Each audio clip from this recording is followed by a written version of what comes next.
भारत में कई बाबा और संत ऐसे रहे हैं जिन्होंने अपने कर्मों और कारनामों से लोगों को सोच में डाल रखा है। कहते हैं कि उन संतों की आत्मशक्ति इतनी होती है कि आम इंसान ऐसा करने को सोच भी नहीं सकते। तो आइए आपको लेकर चलते हैं एक ऐसे दिव्य संत के सफर पर जिनके बारे में कहते हैं कि वे 250 से 500 साल तक रहे थे। दिव्य संत देवराहा बाबा जाने माने सिद्ध पुरुष और एक कर्मठ योगी थे।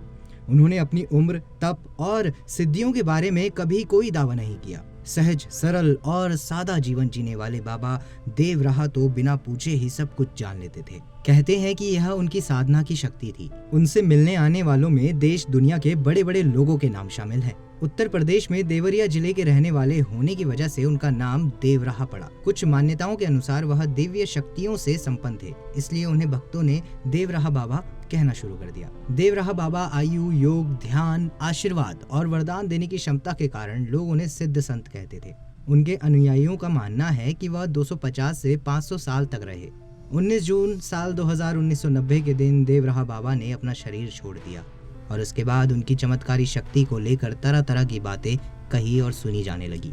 चौंकाने वाली बात यह है कि बाबा जल पर भी चलते थे। उन्हें प्लविनी सिद्धि प्राप्त थी। किसी भी जगह पहुंचने के लिए उन्होंने कभी सवारी नहीं की।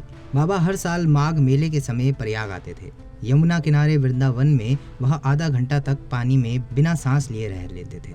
देवराहा बाबा ने अपनी उम्र, तप और सिद्धियों के बारे में कभी कोई दावा नहीं किया, लेकिन उनके इर्द गिर्द हर तरह के लोगों की ऐसी भीड़ रही जो उनमें चमत्कार खोजते थे। बाबा दिव्य शक्ति के वजह से ही नहीं बल्कि बड़ी बड़ी हस्तियों को भविष्य बताने के लिए भी प्रसिद्ध हुए थे। देश में आपातकाल के बाद जब चुनाव हुए थे तो इंदिरा गांधी हार गई थी और फिर देवराहा बाबा से आशीर्वाद लेने गई।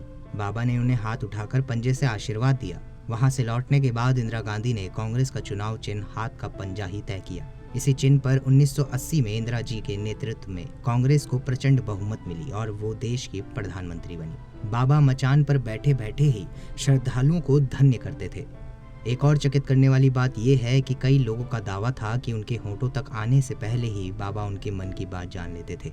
बाबा के पहनावे की बात करें तो बाबा हमेशा निर्वस्त्र रहते हुए मिर्ग छाला पहनते थे। ऐसे कई बड़े नाम हैं जो बाबा के दर्शन करने के लिए आते थे। और तो और भारत के ही नहीं बल्कि विदेश से भी बाबा के दर्शन करने के लिए 1911 में जॉर्ज पंचम दर्शन करने के लिए भारत आए थे। देश के महान व्यक्ति जैसे डॉक्टर राजेंद्र प्रसाद, मदन मोहन मालवीय, अटल बिहारी वाजपेयी, मुलायम सिंह यादव, वीर बहादुर सिंह, बिंदेश्वरी दुबे, जगन्नाथ मिश्रा आदि नेताओं के साथ साथ अधिकारी भी बाबा का आशीर्वाद लेते थे। तो दोस्तों, देखा अपने दिव्य संत देवराहा बाबा की अनोखी और दिव्य कहानी। अगर आपको हमारी ये वीडियो अच्छी लगी हो तो वीडियो को लाइक करें, शेयर करें और ऐसे ही रोचक वीडियो को देखने के लिए देखते रहिए प्रभु भक्ति।